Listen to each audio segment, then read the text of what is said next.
Are your kicks too crowded? Are your snares too sloppy? If your drums aren't hitting the way you want them to, this video might just be for you. LaBella, bring the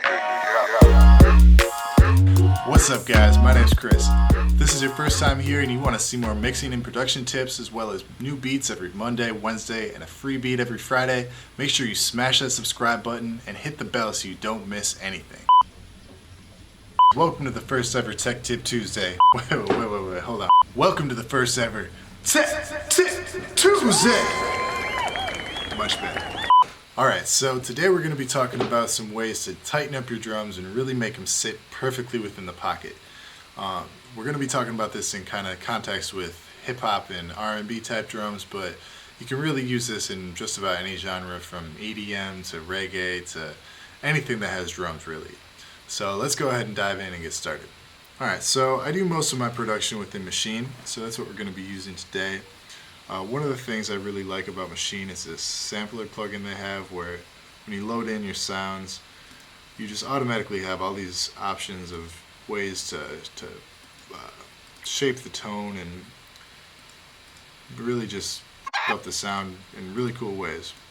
But what we're going to be focusing on today is this little buddy right here, the one shot, the attack, hold, decay, and the attack, decay, sustain, release. So let's back up a little bit and let's just start by making a quick drum pattern. Alright, so let me find a kick first. I have this whole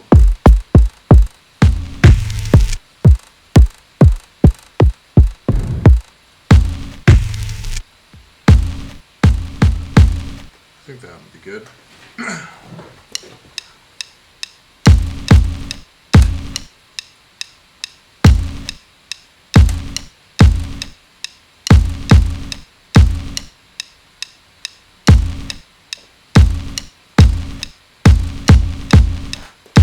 Alright, so obviously that wasn't super tight.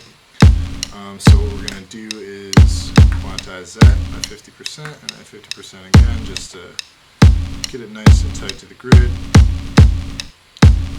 Alright, and now let's throw in a snare here. The first one is perfect actually, so.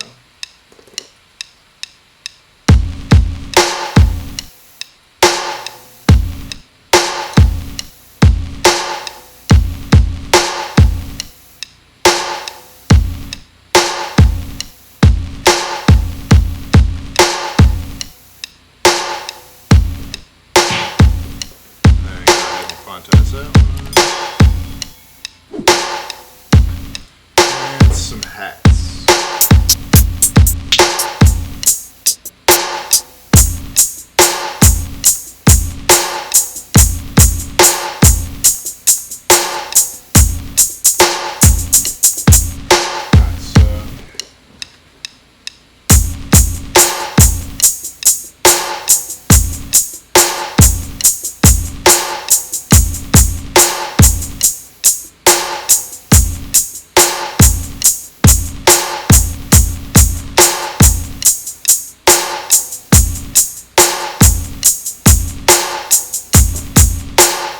Alright, so obviously this isn't the most elaborate beat, you know, I'm just kind of pulling some stuff out of my ass so that we can have a quick little tutorial here. So, alright, let's start with mixing these kicks.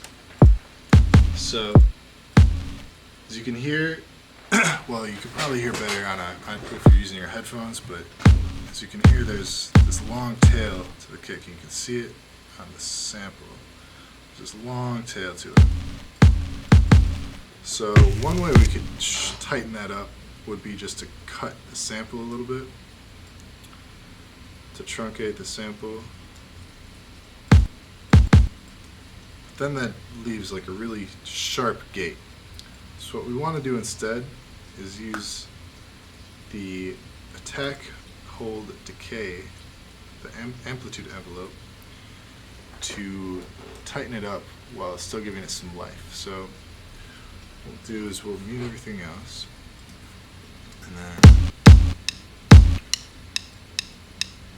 So you can already tell it's much tighter. So what you can do is you can just kind of play around and find an area where that attack of the kick, that snap, that first hit really comes through really clearly. But what I like to do is a little shortcut by going to studioguru.co.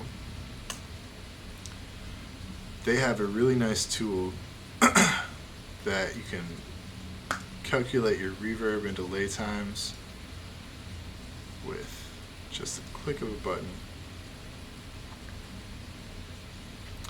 So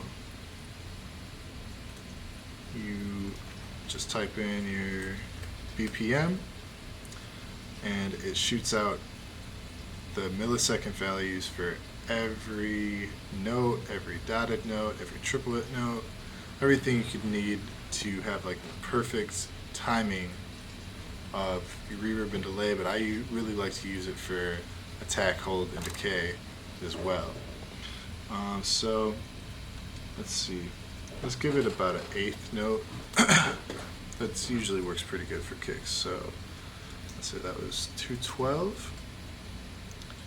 So we'll get it, doesn't have to be exact, we'll get it on 211 right there. So that all that attack and that punch of the kick is coming through nice and clear. And this will be really, really, really useful when we end up adding an 808 underneath so that we can sidechain it. But we'll get to that in another video. But it still sounds a little bit dead without the rest of that tail. So let's go ahead and bring some of that tail back in here.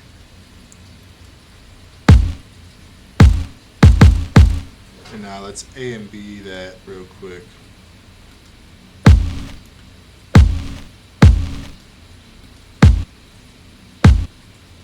So you can tell, wait, no, that's not, that's tight. It's tighter.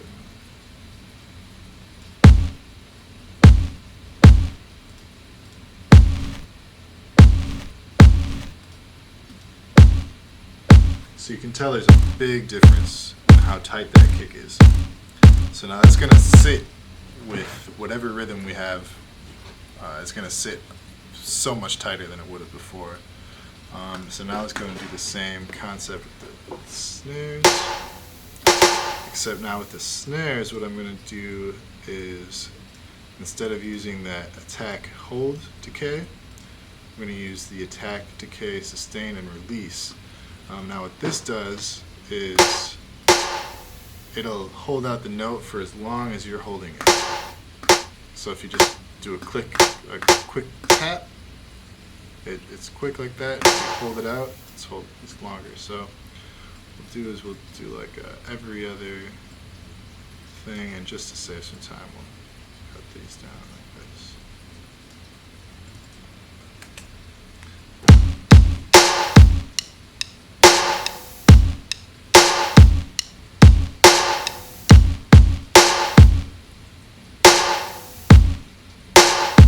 So you can hear how that snare is really short and then has that break, and that gives the beat some more variation to it. Alright, so now let's go over to the hi-hats.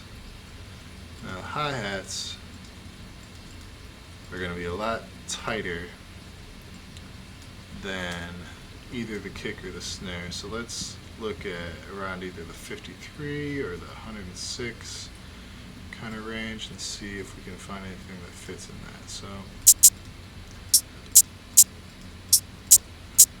So 53 gets most of the attack of the hats.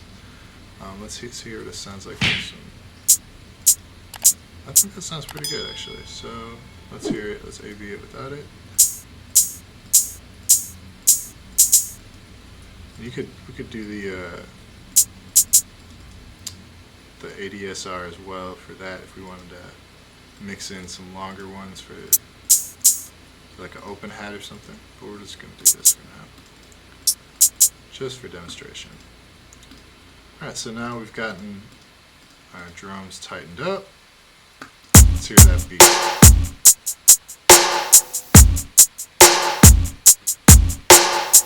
So you can tell it's much tighter than it was before.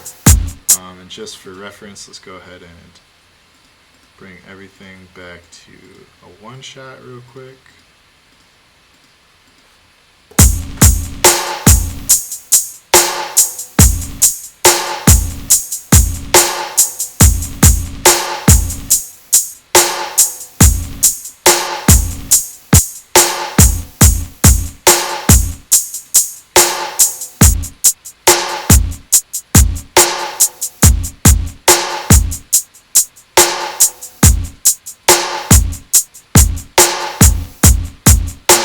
I just brought the decay on the hats up a little more so that there's some more tail to it, but it's still just that really tight hit right away.